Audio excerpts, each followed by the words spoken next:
नमस्कार दोस्तों, स्वागत है आपका आपके अपने YouTube चैनल जीएस जीनियस में। जैसा कि आप स्क्रीन पर देख रहे हैं, Putin thanks Modi and Trump for their efforts to stop the war. Putin ने मोदी और ट्रंप और विश्व के अन्य कई नेताओं को जो ये वॉर रुका है, जो सीज फायर हुआ है, इसमें जो उन्होंने अपने अपने प्रयास किए, उन सभी के लिए उन सबको धन्यवाद दिया है। और इसमें कुछ नेताओं का नाम उन्होंने स्पेशल रूप से लिया है, जिसमें ट्रंप और मोदी का नाम भी शामिल है। तो चलिए मित्रों, देखते हैं कि पुतिन ने अपने जो ये भाषण है इसमें क्या कहा है, किन किन नेताओं का नाम लिया है, उनको क्या लगता है कि ये जो सीज फायर है ये लंबे समय तक चलेगा या केवल कुछ समय ही चलेगा। इन सब चीजों को हम डिटेल से इस वीडियो में निगाह डालेंगे उन सब चीजों पे। लेकिन उससे पहले कि हम आपसे ये चाहते हैं कि अगर आप हमारे चैनल पर नए हैं तो हमारे चैनल को सब्सक्राइब कर लीजिए, क्योंकि हमारे चैनल पर इसी प्रकार की आपके आसपास की, आपके इंटरेस्ट की जो भू राजनीतिक गतिविधियां चलती हैं, जो समसामयिक मुद्दे हैं, उनको छोटे छोटे वीडियो के माध्यम से प्रस्तुत किया जाता है।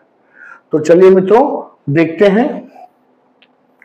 ये तस्वीर जो आप देख रहे हैं,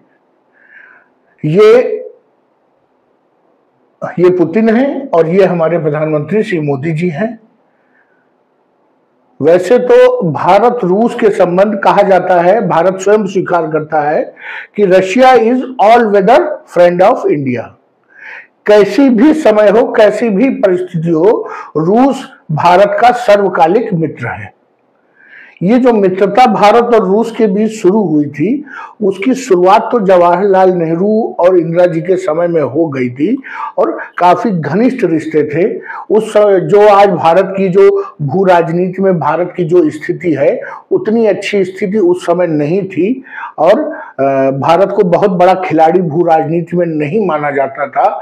लेकिन जब जरूरत पड़ी थी और ब्रिटेन, अमेरिका जैसी जो बड़ी शक्तियां थी, जब वो भारत को हराने के लिए पाकिस्तान के सहयोग में आई थी, तो उस समय रूस ही एक ऐसा देश था जो भारत के साथ खड़ा था और अमेरिका और भारत के बीच में वो ढाल बनकर के खड़ा हो गया था। और उसी के कारण भारत पर अमेरिका ने अपनी गुंडई, अपनी दबंगई उस समय नहीं दिखा पाया था। नहीं तो स्वाभाविक रूप से अमेरिका भारत का वही हाल करता जो उसने इराक का किया था या अफगानिस्तान का किया था। हम आज जिस स्थिति में हैं, हम उससे 50 साल पीछे चले गए होते। और हमारे बगल में जो हमारे पड़ोसी जो सांप का फन है पाकिस्तान, वो हम पर आज पूरी तरह से हावी होता और संभव है कि जो उत्तर भारत के कई राज्यों को वो अब तक हड़प चुका होता अमेरिका के सहयोग से। लेकिन ये रूस ही है जो हम उस समय अपनी संप्रभुता को बचा पाए थे। संबंध उस समय भी बहुत अच्छे थे, लेकिन जब से हमारे प्रधानमंत्री नरेंद्र मोदी जी ने भारत का नेतृत्व संभाला है, तब से भारत और रूस के रिश्ते एक अलग ही ऊंचाइयों पर पहुंच गए हैं। जब किन्हीं दो जो राष्ट्राध्यक्षों में दोस्ती की बात चलती है, तो उनमें पुतिन और मोदी जी का नाम भी उतने ही सम्मान से लिया जाता है जितना कोई और किसी और जो है नेता का आपस में दोस्ती की मिसाल दी जाए। तो मित्रों, पुतिन जी ने मोदी जी को धन्यवाद दिया है। जहां कहीं भी अवसर होता है, ये दोनों नेता एक दूसरे को पूरा सम्मान देते हैं। इसी चीज को हम आगे देखते हैं। रशिया के जो राष्ट्रपति हैं व्लादिमीर पुतिन, उन्होंने विश्व के बहुत से नेताओं को जो है धन्यवाद कहा है, जिसमें कि डोनाल्ड ट्रंप हैं और नरेंद्र मोदी जी भी शामिल हैं। क्यों धन्यवाद दिया है? उन्होंने जो लगातार ये जो युद्ध चल रहा था रूस और यूक्रेन के बीच में, उन्होंने जो अपने अपने लगातार सकारात्मक प्रयास किए इस युद्ध को समाप्त करने के लिए, भले वो सफल हो पाए या नहीं हो पाए, लेकिन उन सभी को उनके प्रयासों के लिए धन्यवाद दिया है। 13 मार्च 2025 गुरुवार के दिन पुतिन ने जो है अपने अभिभाषण में रशिया की जनता को संबोधित करते हुए कहा कि वो जो सीज फायर इस समय चल रहा है उस पर समझौता करने, उस पर बातचीत करने के लिए वो तैयार हैं। लेकिन जो भी समझौता होगा उसकी जो टर्म्स एंड कंडीशंस हैं वो पहले से ही साफ होनी चाहिए, जिससे कि कोई नया विवाद न खड़ा होने पाए। ये उन्होंने आम जनता से कहा कि वो अब बातचीत करने जा रहे हैं। इसके पहले जुलाई 2024 में पुतिन ने यह कहा था कि रशिया किसी छोटे मोटे जो है सीज फायर में इंटरेस्टेड नहीं है। वो 10 दिन, 5 दिन, महीने, 2 महीने का जो है युद्ध विराम नहीं चाहते हैं। वो ये चाहते हैं कि जो युद्ध की मूल जड़ है उसको ही समाप्त किया जाए, उसका ही समाधान निकाला जाए। और रशिया मानता है कि जो युद्ध की मूल जड़ है वो है नाटो का एक्सपेंशन। वो ये चाहता है कि नाटो पूर्व की ओर अर्थात रशिया की ओर एक्सपेंशन न करे, क्योंकि उससे जो रूस है वो अपने जो सीमाओं को असुरक्षित महसूस करता है। और यही चीज लगातार हो रही थी जिसके कारण रूस ने यूक्रेन पे हमला किया। ट्रंप और जेलेंस्की दोनों ने जो है 30 दिन का टेम्परेरी जो है युद्ध विराम चाहा था, जिससे कि जो शांति वार्ता है, जो समझौता है, निगोशिएशंस है, वो एक शांति के माहौल में इस प्रकार की वार्ता हो सके। आप समझ सकते हैं मित्रों, मान लीजिए वार्ता चल रही है और आज ही सुबह रूस ने यूक्रेन के किसी शहर पर 5 या 10 मिसाइलें फेंकी, जिसमें कि 10-20 लोग मारे गए हैं। अब इस परिस्थिति में क्या जेलेंस्की शांतिपूर्ण ढंग से बिना चिल्लपों किए हुए रशिया से बात कर पाएंगे? संभव ही नहीं है। उनके मन में ये गुस्सा होगा कि आज ही आपने हमारे 20 लोगों को मारा है और आज फिर आप यहां पर भी हमारे ऊपर दबाव बना रहे हैं, आप हमारे लोगों को मार भी रहे हैं और हमसे सब कुछ चाहते भी हैं। तो ये जब युद्ध चल रहा होता है तो इस प्रकार की वार्ता सफलतापूर्वक नहीं हो पाती है। तो ट्रंप ने ही ये प्रयास किया था कि किसी प्रकार 30 दिन के लिए, एक छोटे पीरियड के लिए युद्ध विराम हो जाए, जिससे शांतिपूर्वक जो है बातचीत बैठ के हो सके। बहुत जल्दी ये जो बातचीत है वो शुरू होने वाली है टेबल पे। पुतिन ने कहा कि वैसे तो हम सभी लोगों के सामने अपने अपने इश्यूज हैं, अपनी अपनी चिंताएं हैं, अपनी अपनी समस्याएं हैं, लेकिन विश्व के बहुत से नेताओं ने ये प्रयास किया, जिनमें कि उन्होंने नाम लिया पीपुल्स रिपब्लिक ऑफ चाइना के president Jinping, prime minister of India Shri Narendra Modi, president of Brazil, president of South African Republic.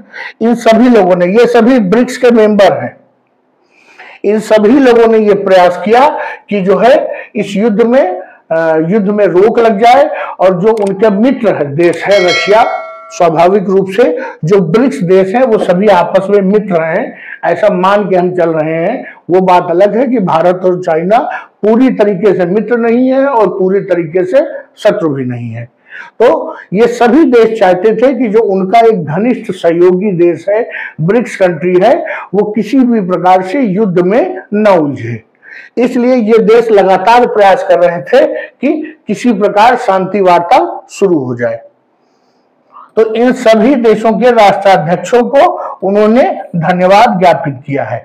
उन्होंने कहा है कि इन देशों ने कि शांति स्थापना करने में जो इन्होंने प्रयास किया उसमें अपना बहुत सा समय बर्बाद किया, और जो समय उन्होंने रूस के लिए दिया इसके लिए वो इन देशों के आभारी हैं। उन्होंने विशेष रूप से जो डोनाल्ड ट्रंप हैं उनको भी धन्यवाद दिया।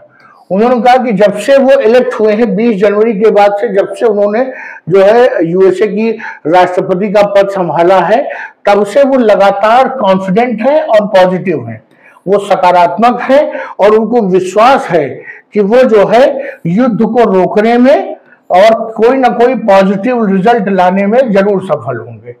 तो उन्होंने ट्रंप को भी धन्यवाद दिया है।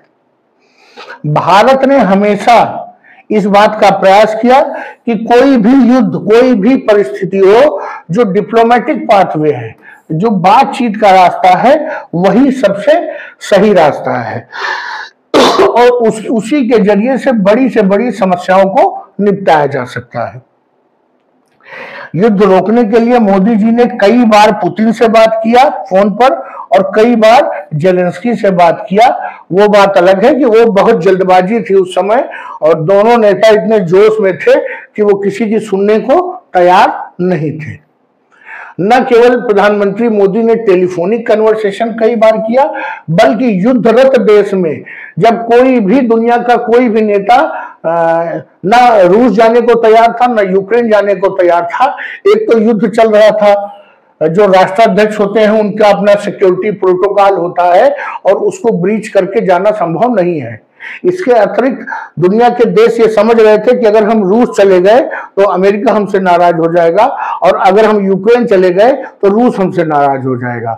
तो सभी ने एक किनारे जो है दूरी बना रखी थी दोनों देशों की विजिट पे जाने की। लेकिन हमारे प्रधानमंत्री जी ने कोई प्रोटोकॉल नहीं माना, कोई डर उनके मन में नहीं था। उन्होंने रूस की भी यात्रा की और उन्होंने यूक्रेन की भी यात्रा की और दोनों लोगों को संयम बरतने को कहा। लेकिन चूंकि उस समय बहुत जल्दी थी और दोनों के पास अभी काफी हथियार था, इसलिए लोग अपने अपना जो है वो ट्राई कर रहे थे कि हो सकता है हम इन हथियारों से जीत जाए। भारत ने हमेशा दोनों में से किसी एक की साइड लेने से हमेशा भारत कतराता रहा और भारत ने कभी दोनों में से किसी एक की साइड नहीं लिया। जबकि यूक्रेन ने कई मामलों पर जब भारत पाकिस्तान का मुद्दा उठा तो उन्होंने बार बार पाकिस्तान का साइड लिया और जब भी जरूरत पड़ी तो यूनाइटेड नेशंस में यूक्रेन ने पाकिस्तान के पक्ष में ही वोट किया। लेकिन भारत ने कभी भी यूक्रेन के विपक्ष में वोट नहीं किया, या तो यूनाइटेड नेशंस में वो वोट से अब्सटेन हुए और नहीं तो उन्होंने यूक्रेन में का ही साथ दिया। भारत ने कहा कि वो कभी भी न्यूट्रल नहीं रहे युद्ध में, वो हमेशा शांति के साथ खड़े रहे, अर्थात वो हमेशा इसके पक्षधर रहे कि दोनों देश संयम बरतें और शांति स्थापित हो सके। तो मित्रों, ये था मामला। पुतिन ने मोदी जी को धन्यवाद ज्ञापित किया। केवल मोदी जी को नहीं किया, बहुत से राष्ट्राध्यक्षों को किया है, लेकिन उन्होंने मोदी जी का और ट्रंप का विशेष रूप से नाम लिया है। तो मित्रों, ये भारत के लिए बहुत अच्छी खबर है कि इतने घटनाक्रम और इतनी समस्याओं के बावजूद भी पुतिन को भारत याद है। वीडियो को यहीं समाप्त करते हैं। अगर आपको हमारा प्रेजेंटेशन अच्छा लगा हो तो वीडियो को लाइक करिए, चैनल को सब्सक्राइब करिए। धन्यवाद।